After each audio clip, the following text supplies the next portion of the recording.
Our beautiful people, welcome into the Daily Fix. That is, as it is divisional week here in the NFL.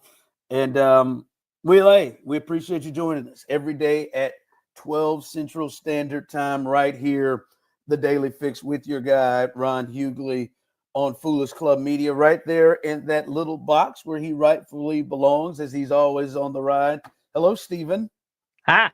There it is. Steve Serta's in the building.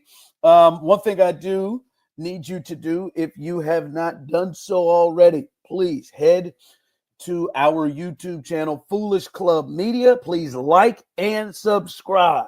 I don't know why I'm doing boxing stuff, but like and subscribe, please, at Foolish Club Media. You can get all the great content. It's Wednesday, so that means Brian's World drops. Beach season, I know, is dropping. Show and BK is going to be thunderous. It's dropping. The Daily Fix every day. So much stuff you can look out. Post-game show after the game. We'll be doing a lot of different stuff. You can catch it all if you like and subscribe at Foolish Club Media. Remember, if you do not do so, you're preventing my 3 children from eating. Not going to hold you too long today, but, man, I got to know. And this is, I would say, maybe help. For the Chiefs, but what did Diontae Johnson do? What did Diontae Johnson do? He is now been hit with the deuces for the 3rd time this season, twice by playoff teams that are both currently in it. What did he do? And Deion is the right choice for the Cowboys. I'll explain, but before we get there, let me get my 2 minutes, Steve. Listen, man, there's a lot going on with this game for the Chiefs. And just being flat out honest, I cover both of these teams. I've seen every one of these games. I've kind of been around and know these teams. I've been around the quarterbacks both since the beginning. When they first stepped foot in the NFL, I know these two teams. And sometimes sort of the Chiefs have an advantage with some teams. And even really good teams. I think the Chiefs are in their head and they have an advantage. And there is a thought of doubt. Can we win? Can we win? Like, I think when the 49ers play the Chiefs, I think they hope they can win. I think when the Chargers play the Chiefs, I think they hope they can win.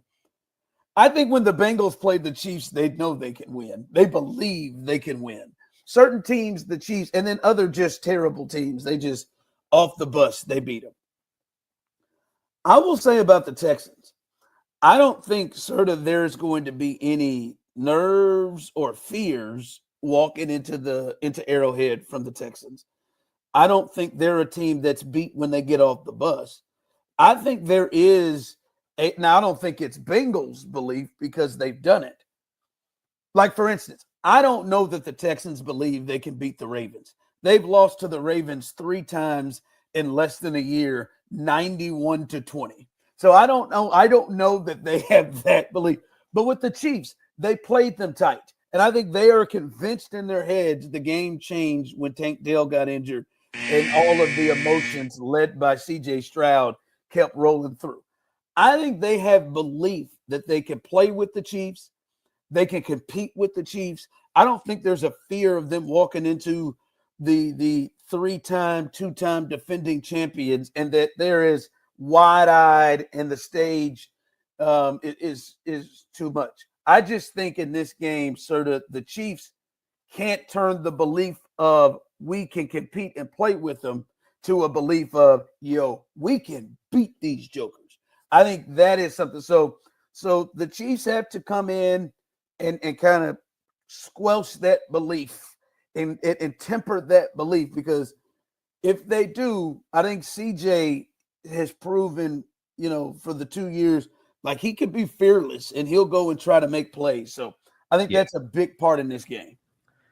Yeah, I mean, I agree. Like, I think the Texans are a good team. I've walked back a lot of my preseason takes on them, where I thought they were really going to take a major You step. thought this was going to be an AFC Championship game potential matchup. Yeah, like I thought they were really going to be farther along this season than they have shown to be, but they're still a talented team that can give you some problems. I just think that in the first matchup that we saw against them late in the regular season, we finally saw the Chiefs offense turn a corner to the Yep. point where we're going into this playoff game.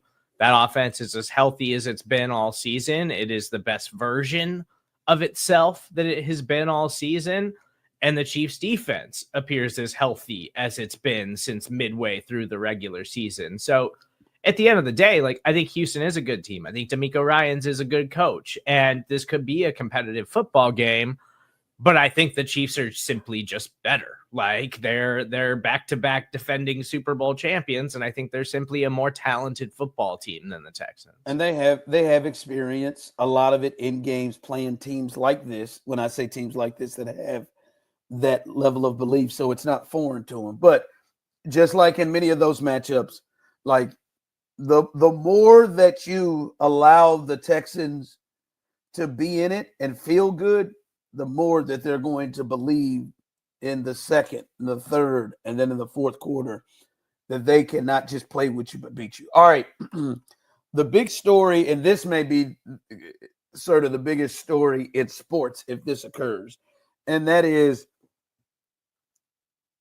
Deion Sanders met with Jerry Jones and the Cowboys, the head coach of the Colorado Buffaloes, and he acknowledged it, said that it was a pleasure and an intriguing situation to talk with Jerry Jones about the job.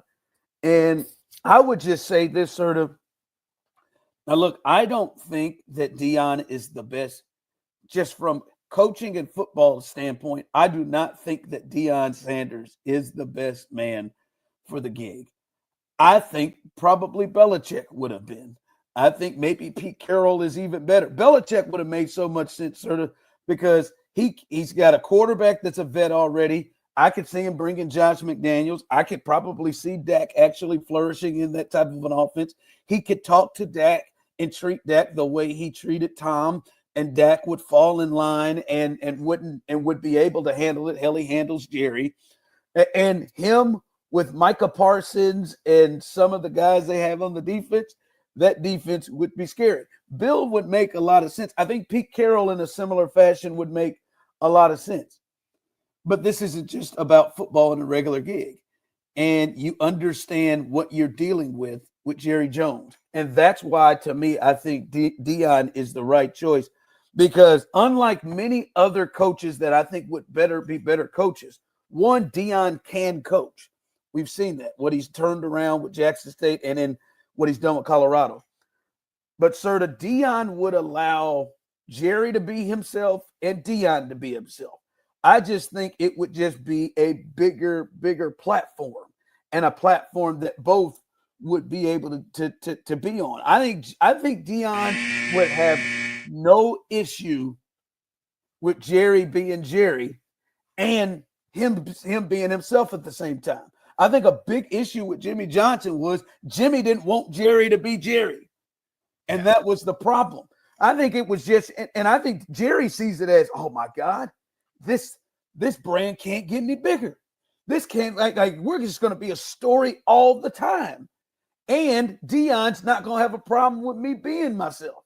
And so that's why I think it's perfect. Is you get a good coach in Deion, a guy players will respect, and a place in which Jerry can be Jerry, and Deion is not going to be fearful of not being himself like Mike McCarthy or these other guys, because Deion going to be Deion. Yeah, I just don't think that that's really how Jerry thinks, though. I think Jerry wants to be the end-all, be-all face of the Dallas Cowboys. That's why you hire Jason Garrett, who is just essentially a whipping boy who gets way too much time in places your head coach from Jerry. And then Mike McCarthy is the safe, boring option in a coaching cycle where there were probably better options. And you had a window there where the Cowboys were a talented team to do something, and you totally wasted it with Mike McCarthy, a guy who, sure, he's won a Super Bowl, but It's been a really long time since he won that Super Bowl, and since then he's been an average to below average NFL head coach. Like, I just feel like the personalities would inevitably clash because Jerry wants to be the end-all be-all face, and Deion's personality is probably just a little too big for Jerry. See, I don't think that it is that Jerry just wants to be the end-all be-all face if he has somebody else there that is able to raise the game and raise the level of the face. See, I just disagree. I think he wanted to be the face when Jimmy was there. Jimmy just wanted him to sit his ass in the back. And that's not what Deion is going to need from Jerry. Bill Parcells was there. He hired Bill Parcells. Bill, like Jimmy, just wanted Jerry to sit his ass in the back. The reason why I don't think it will clash is I don't think Deion cares that Jerry is doing that stuff. I don't think he cares. I think he's cool with Jerry. Hey, Jerry, shine that light up. That's why Jerry brings glamour players that sometimes Jerry brought Deion in there that to go with Irvin, to go with Emmett that outshined him. Just those guys weren't pushing back at it. It is to me the coaches, and that's why I think Belichick wouldn't work. It is to me the coaches that want Jerry to sit his ass down and shut up and be Clark Hunt. Deion will embrace it, in my opinion, as long as Jerry don't start, talking about his coaching, which I think Jerry respects him too much to not do so. All right, finally, let's get here. What in the hell happened to Diontae Johnson? Bro, sir, they waived his ass 2 weeks after they got him. And look, this is going to be an important kind of thing in the game for the Chiefs and the Texans. I mean, honest to God, with the injuries they have, this is how bad Diontae it's been for Diontae Johnson. By the way, it's been reported that after the game, Johnson was visibly upset. And this is after a blowout win over the Chargers. People are lighting up cigars and making fun of Rex Ryan in the locker room. But after the game, Johnson was visibly upset, and teammates were trying to calm him down. His displeasure with his role has been a reoccurring theme for him this season. That's been the report. For 2 weeks. What do you expect? I don't know. He got 16 snaps. He wanted 40. I don't know. But he caught a ball for 12 yards. And the thing is, with Tank Dell out, with Stephon Diggs out, I think there's I don't even think it's a true. I think it is a statement of fact. He was their second most talented, just from a talent standpoint, talented receiver they had. It was Nico Collins, I think him, and then, the Woods and Mechie and Hutchinson. And it was so bad. And D'Amico was asked about it yesterday in his press conference. My man just said, yep, it didn't work out with Diontae on to Kansas City. That's all he said. He went Belichick. So he did something, Steve. He did something to piss their asses off where they said, yeah, man, we'll bring up the Wayne guy that ran into Tank Dell that injured him in Kansas City. They done brought his ass back up. That's where they are right now. Diontae Johnson is a fool. That man was absolutely rushed out of town in Pittsburgh last year. Carolina had him. They were like, good God, get him away from me. And by the way, they played better when he was gone. And then he goes to Baltimore and refuses to go in the game because he's not happy with his role on the team that he just arrived at. And then he goes to another playoff team and he's out. This dude here, man, is insane. And I bet you, Steve, he don't think he did anything wrong. It's legitimately one of the worst managed seasons heading into a contract season for a player that I think I have ever seen. In sports. Yeah. Like these years, how often do we see a player, contract year, got to step up, got to have a big year to make sure I get paid this offseason, and they go out and they overperform, they get a big deal from somebody, and then they never really live up to that contract ever again.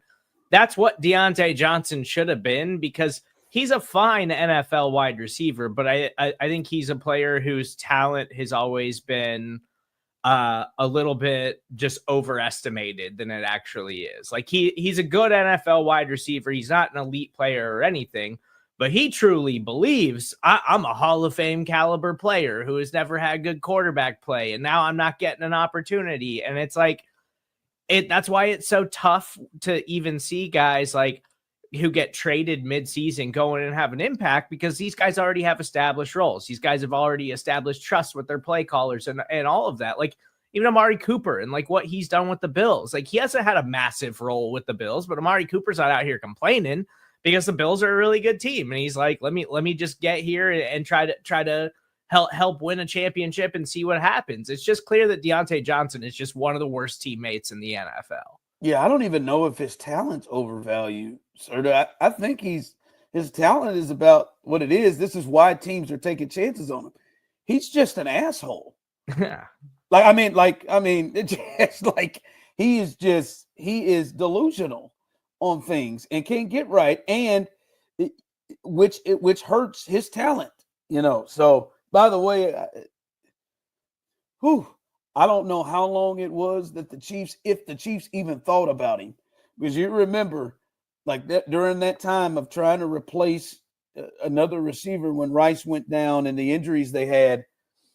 I know there were some who wanted to look at Diontae Johnson. Hell, I did. I know you wanted him and want to look at Diontae Johnson. I wonder how long it took for the Chiefs before they said, nah. Yeah. Nah, we good. Not good. After Kadarius. We'll get Hopkins. Damn, Diontae. Hi, Mom. Hey, Courtney.